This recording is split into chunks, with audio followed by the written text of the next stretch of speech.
This is Dr. Afia Siddiqui. In 2003, she disappeared along with her 3 young children in her home country of Pakistan. In 2008, there were reports that a Pakistani woman was secretly imprisoned at Bagram Detention Center in Afghanistan, a U.S. detention center. She was dubbed the Grey Lady of Bagram, or Prisoner 650, and her story made headlines internationally. Then, an incident occurred that no one could make sense of. Dr. Afia Siddiqui magically appeared in Afghanistan and was allegedly picked up by Afghan police.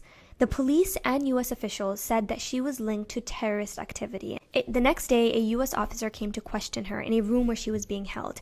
And this is where the story gets very odd. Before the interrogation began, the U.S. officer apparently put his gun on the floor, near where Dr. Afia Siddiqui was sitting.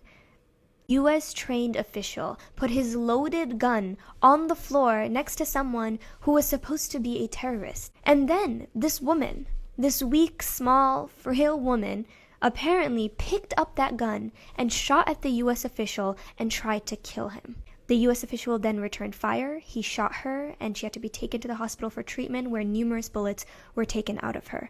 She was then brought to America, where she was charged with attempting to murder U.S. personnel. Her trial took place in 2010 in a U.S. district court in New York City. The 5 years that she went missing from 2003 to 2008 was considered off-limits in the trial, meaning it couldn't be discussed or questioned about her whereabouts and whether or not she was held in secret prison in Afghanistan. Compelling evidence was ignored. Nevertheless, Dr. Afia Siddiqui was found guilty and was sentenced to 86 years in prison, a sentence that she is still serving in Texas under horrible conditions. There are so many questions that Muslims and Pakistanis have been asking about this case. Where was Dr. Afia Siddiqui and her children in those 5 years? Why was she unfairly imprisoned? What was her crime? What happened to her youngest son, Suleiman, who has never returned to his family? Was she truly ever linked to terrorist activity? Or was she just yet another victim in the post-9/11 war on terror?